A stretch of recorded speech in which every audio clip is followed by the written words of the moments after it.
नमस्कार, मैं हूं रश्मि पांडे और आप देख रहे हैं यूके 24 न्यूज। आइए जानते हैं कि देश प्रदेश में आज क्या कुछ रहेगा खास। देश में आज पहुंचेगा मानसून। मानसून इस बार तय समय से आज केरल पहुंच सकता है। मौसम विभाग के अनुसार केरल के बाद 11 जून को महाराष्ट्र व तेलंगाना में मानसून आने की संभावना है। 12 जून को पश्चिम बंगाल और 13 जून को ओडिशा में मानसून पहुंच सकता है। इसके बाद 20 जून को मानसून उत्तराखंड और मध्य प्रदेश में दस्तक देगा। उत्तराखंड में येलो अलर्ट। उत्तराखंड के पहाड़ी इलाकों में आज भी भारी बारिश होने की संभावना है। मौसम विभाग ने बारिश की संभावना को देखते हुए पहाड़ी जिलों में येलो अलर्ट जारी किया है। डीआरडीओ कोविड सेंटर आज से शुरू।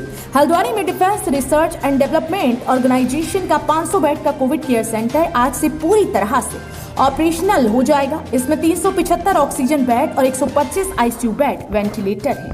आज ब्रिटेन पहुंचेगी टीम इंडिया। विराट कोहली की अगुवाई में टीम इंडिया न्यूजीलैंड के खिलाफ वर्ल्ड टेस्ट चैंपियनशिप का फाइनल मुकाबला और मेजबान के खिलाफ 5 टेस्ट मैचों की सीरीज खेलने के लिए आज साउथहैम्पटन पहुंचेगी। टेस्ट चैंपियनशिप से पहले न्यूजीलैंड और इंग्लैंड के बीच 2 टेस्ट मैचों की सीरीज खेली जाएगी। विश्व साइकिल दिवस 3 जून 2018 को पहला आधिकारिक विश्व साइकिल दिवस मनाया गया था। परिवहन और फुर्सत के लिए साइकिल का उपयोग करने के लिए कई सामाजिक लाभों के बारे में जागरूकता बढ़ाने के लिए ये दिन मनाया जाता है। कूलियों पर कोरोना कर्फ्यू की मार, सरकार से मदद की गुहार। राजधानी देहरादून रेलवे स्टेशन के फड़ व्यवसायी और कूलियों में कोरोना कर्फ्यू का असर देखा जा रहा है। कोरोना कर्फ्यू के कारण उनके सामने आर्थिक संकट खड़ा हो गया है। चंपावत में निर्माणाधीन पुलिया में गिरे बाइक सवार डेयरी कर्मचारी की मौत। बनलेक ललुवा पानी पर सड़क हादसे में एक बाइक किसकोट के पास निर्माणाधीन पुलिया में गिर गई। हादसे में बाइक सवार एक शख्स की मौत हो गई। मृतक चंपावत दुग्ध संघ में सहायक स्टोर कीपर के पद पर तैनात था, जबकि बाइक सवार दूसरा शख्स बुरी तरह से चोटिल हो गया है। घायल को जिला अस्पताल में भर्ती कराया गया। उत्तराखंड में 18+ का इंतजार खत्म, आ जाएगी वैक्सीन। राज्य में 18 साल से ज्यादा उम्र वालों के लिए गुरुवार को 1.19 लाख वैक्सीन मिल जाएंगी। इससे इस वर्ग के लिए कई दिन से ठप पड़ा टीकाकरण अभियान एक बार फिर से शुरू हो पाएगा। दूसरी खुराक नहीं दे सकते तो केंद्र क्यों खोले? कोरोना संक्रमण से बचाव के लिए पर्याप्त मात्रा में टीका उपलब्ध नहीं होने पर उच्च न्यायालय ने बुधवार को नाराजगी जाहिर की। न्यायालय ने दिल्ली सरकार से कहा कि जब आप यह सुनिश्चित नहीं कर सकते कि लोगों को कोवैक्सीन की दोनों खुराक समय सीमा के भीतर लग जाए, तो फिर इतने धूमधाम से काफी संख्या में टीकाकरण केंद्र क्यों खोले? शिक्षक भर्ती नहीं होने पर डीएलएड प्रशिक्षित नाराज। उत्तराखंड द्विवर्षीय डाइट डीएलएड प्रशिक्षित बेरोजगार संगठन प्राथमिक शिक्षक भर्ती नहीं होने से खफा है। उन्होंने कहा कि स्कूलों में शिक्षकों की कमी है। बच्चों को ऑनलाइन पठन पाठन कराया जा रहा है। इंटरनेट की सुविधा के अभाव में प्राथमिक शिक्षा बेहतर नहीं कही जा सकती। निजी अस्पतालों में भी 18+ को टीका। युवाओं को कोरोना के टीके प्राइवेट अस्पतालों में भी लग सकेंगे। सरकार ने जियो जारी कर दिया है। हल्द्वानी के 2 बड़े निजी अस्पताल इसके लिए आगे आए हैं। उन्होंने टीके के लिए डिमांड भेजी है। निजी अस्पतालों को करीब 900 रुपए में टीका उपलब्ध होगा। राज्य में 45 साल से ज्यादा उम्र के लोगों को कोरोना टीका लगाने के लिए जिले में करीब 40 से ज्यादा सेंटर हैं। कोरोना ने हजारों बच्चों को डायरिया पीलिया से बचाया। कोरोना के चलते इस बार हजारों बच्चे डायरिया पीलिया और टाइफाइड के चंगुल से बच गए हैं। कोरोना के कारण मजबूरी में बच्चों को घरों में रहना पड़ा, जिसके चलते वे खुले खाद्य पेय पदार्थों व बाजार की वस्तुओं से दूर रहे। घर का साफ पानी पिया और भोजन खाया। लगातार हैंड वॉश और सैनिटाइज करते रहे, जिससे वे इन बीमारियों से दूर रहे। 12वीं के सारे छात्र बिना परीक्षा होंगे पास। सीबीएसई परीक्षा रद्द होने के बाद अब उत्तराखंड बोर्ड की 12वीं की परीक्षा को सरकार ने रद्द कर दिया है। परीक्षा रद्द होने से अपने आप को मेरिट सूची में टॉप पर देखने की उम्मीद में कड़ी मेहनत कर रहे छात्र छात्राओं को झटका लगा है। परीक्षा की कशमकश के बावजूद छात्र छात्राओं को यकीन था कि परीक्षा जरूर होगी। इसके लिए कोई दिन में 12 तो कोई 8 घंटे तैयारी में जुटा रहा। कई तो कोचिंग का भी सहारा ले रहे थे, लेकिन परीक्षा रद्द होने से टॉप करने की सोच रहे छात्रों के अरमानों पर पानी फिर गया। 10 जून को इस साल का पहला सूर्य ग्रहण होगा।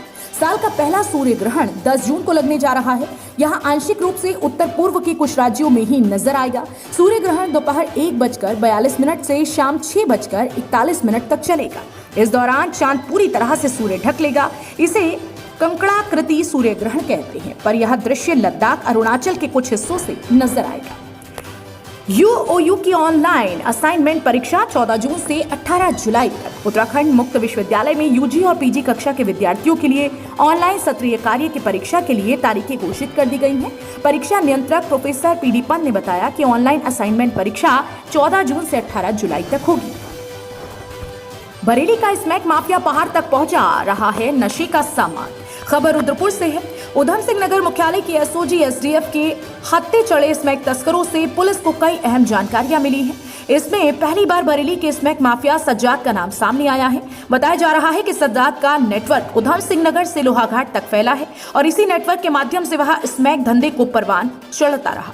सज्जाद के शातिराना अंदाज की वजह से पुलिस के हाथ अभी तक छोटे छोटे तस्कर ही लगे हैं। इस बार नशे के नेटवर्क के 2 आरोपियों की गिरफ्तारी के बाद टीम को कुछ उम्मीद जागी है। इसके लिए टीम सज्जाद नेटवर्क को ध्वस्त करने की तैयारियां कर रही है।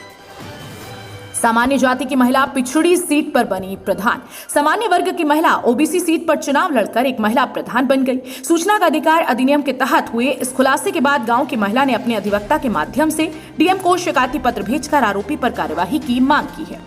कई ट्रेनें फिर से चलाने की तैयारी। रेल से यात्रा करने वाले लोगों के लिए यह खबर राहत भरी है। कोरोना संक्रमण के कारण बंद की गई सवारी रेलगाड़ियों में से कुछ को अब संक्रमण का खतरा कम होने के बाद रेलवे फिर से संचालित करने की तैयारी में है। इसके लिए मुरादाबाद मंडल स्तर से रेल मुख्यालय को प्रस्ताव भी प्रेषित किया गया है। जेई का खाली बर्तनों के साथ किया घेराव।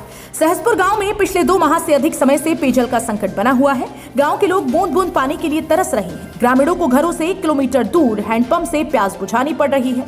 कोरोना कर्फ्यू के चलते जहां लोग घरों से बाहर नहीं निकल पा रहे हैं, वहीं गांव के लोग गर्मी के मौसम में पानी ढोने को मजबूर हैं। इससे नाराज किसान सभा के नेतृत्व में ग्रामीणों ने खाली बर्तनों के साथ जल संस्थान कार्यालय पहुंचकर अवर अभियंता का घेराव कर ज्ञापन सौंपा है। देहरादून में एक्सपायरी दाल की बिक्री पर रोक लगी है। सरकारी सस्ते गल्ले की दुकानों में बेची जा रही एक्सपायरी डेट वाली दाल की बिक्री पर रोक लगा दी गई है। गोदाम से भी दाल डीलरों को नहीं दी जाएगी। यही नहीं, डीलरों से स्टॉक की जानकारी मांगी गई है। विभाग डीलरों से दाल को वापस मांग रहा है। दून में आंधी से गिरे पेड़, रोड बंद और बिजली गुल। देहरादून में बुधवार को शाम को तेज हवाओं आंधी के साथ बारिश हुई। इससे कई जगह पेड़ गिरने से जहां यातायात प्रभावित हुआ, वहीं कई इलाकों में काफी समय तक बिजली गुल रही। राजपुर रोड स्थित कई सड़कें घंटों तक बंद रही। कई इलाकों में देर रात तक बिजली सप्लाई बहाल नहीं हो पाई। कोलागढ़ क्षेत्र में ओले भी गिरे हैं। शहर के बाकी इलाकों में झमाझम बारिश हुई है। साथी से तंग जेलकर्मी का शव दफ्तर में लटका मिला। सुद्धोवाला जेल परिसर स्थित मुख्यालय दफ्तर में तैनात वरिष्ठ कार्यालय सहायक की संदिग्ध परिस्थितियों में मौत हो गई। उनका शव पंखे पर फंदे से लटका हुआ मिला है। वहां मिले सुसाइड नोट में साथी कर्मचारी पर प्रताड़ित करने का जिक्र है। पुलिस ने पोस्टमार्टम कराने के बाद शव परिजनों के सुपुर्द कर दिया है। पुलिस ने इस मामले की जांच शुरू कर दी। ऋषिनगरी के व्यापारियों ने बजाई थाली। बाजार खोलने की अनुमति न मिलने से खफा ऋषिकेश के व्यापारियों ने बुधवार को थाली बजाकर सरकार के खिलाफ प्रदर्शन किया है। व्यापारियों ने सरकार से जल्द बाजार को खोलने की मांग की है और चेताया है कि सरकार ने यदि दुकानें खोलने की छूट नहीं दी तो वे स्वयं बाजार खोलने के लिए विवश होंगे। सर्च इंजन पर नया नियम लागू नहीं होता। गूगल ने बुधवार को हाईकोर्ट में कहा है कि केंद्र सरकार द्वारा डिजिटल मीडिया के लिए जारी किए गए नए सूचना प्रौद्योगिकी नियम उसके सर्च इंजन पर लागू नहीं होते। इसके साथ ही गूगल ने हाईकोर्ट से एकल पीठ की आदेश को रद्द करने की मांग की है। एकल पीठ ने इंटरनेट से आपत्तिजनक सामग्री हटाने से जुड़ी सुनवाई के दौरान गूगल पर भी इन नियमों को लागू किया था। राज्य में 6 जून तक बारिश। राज्य में जून का शुरुआती हफ्ता बारिश के साथ बीतेगा। मौसम विभाग के अनुसार पहाड़ी जिलों में 6 जून तक बारिश बर्फबारी के आसार हैं। गुरुवार को मैदानी क्षेत्रों में कहीं कहीं हल्की बारिश हो सकती है। थैना मंदिर 10 जून तक श्रद्धालुओं के लिए बंद। खबर कालसी से है। जौनसार बाबर के दूसरे सिद्धपीठ थैना चालदा महासू मंदिर को 10 जून तक श्रद्धालुओं के लिए बंद कर दिया गया है। इससे पूर्व मंदिर को 2 जून तक के लिए बंद किया गया था, लेकिन गांवों में संक्रमण की दर बरकरार रहने से मंदिर समिति ने इसे 10 जून तक के लिए बंद करने का निर्णय लिया है। बच्चों में कोरोना के बाद बुखार जकड़न के केस बढ़े। कोरोना संक्रमण ठीक होने वाले बच्चों में 2 से 6 सप्ताह में मल्टी सिस्टम इन्फ्लेमेटरी सिंड्रोम के मामले देखे जा रहे हैं। इसमें बच्चों को बुखार आना, शरीर पर लाल चकत्ते पड़ना, आंखें आना, सांस फूलना यानी जकड़न आदि लक्षण सामने आ रहे हैं। उल्टी, डायरिया, थकान के लक्षण भी हो सकते हैं। हालांकि केंद्र सरकार के अनुसार यह एक आपातकालीन स्थिति है और समय रहते यदि उपचार शुरू हो जाए तो ज्यादा कठिन नहीं है। उपचार को लेकर दिशा निर्देश तैयार किए जा रहे हैं। बाजार नहीं खोलने पर व्यापारियों में नाराजगी। खबर रुड़की से है। दुकानों को खोलने की अनुमति नहीं मिलने से व्यापारी संगठन सरकार से नाराज है। प्रांतीय उद्योग व्यापार प्रतिनिधि मंडल के सदस्य 4 जून को प्रतिष्ठानों के बाहर खड़े होकर थाली बजाकर विरोध प्रदर्शन करेंगे। वहीं प्रांतीय उद्योग व्यापार मंडल का कहना है कि बाजार बंद रखना कोई औचित्यपूर्ण निर्णय नहीं है।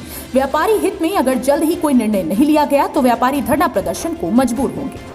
सुनवाई के बीच गूंजने लगे हैं जूही की फिल्मों के तराने। अभिनेत्री जूही चावला की 5G तकनीक के खिलाफ दायर याचिका पर दिल्ली उच्च न्यायालय ने बुधवार को ऑनलाइन सुनवाई की। बहस के दौरान सुनवाई के पेज पर अचानक से फिल्मी तराने गूंजने लगे।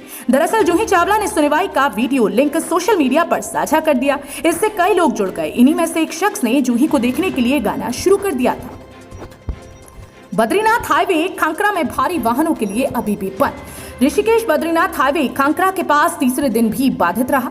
शाम तक हाईवे भारी वाहनों के लिए नहीं खोला जा सका।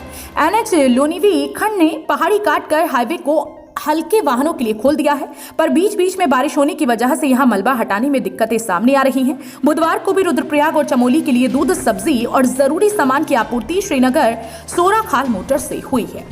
कई ट्रेनें फिर से चलाने की तैयारी। रेल से यात्रा करने वाले लोगों के लिए यह खबर राहत भरी है। कोरोना संक्रमण के कारण बंद की गई सवारी रेलगाड़ियों में से कुछ को अब संक्रमण का खतरा कम होने के बाद रेलवे फिर से संचालित करने की तैयारी में है। तीसरी लहर को लेकर बेस अस्पताल में तैयारियां तेज हो गई हैं। कोरोना की तीसरी लहर को देखते हुए मेडिकल कॉलेज के बेस अस्पताल में सुविधाएं बढ़ाने की तैयारियां तेजी पर है। अस्पताल में तीसरी लहर में बच्चों के लिए सुविधाएं बढ़ाने पर विशेष फोकस रखा जा रहा है।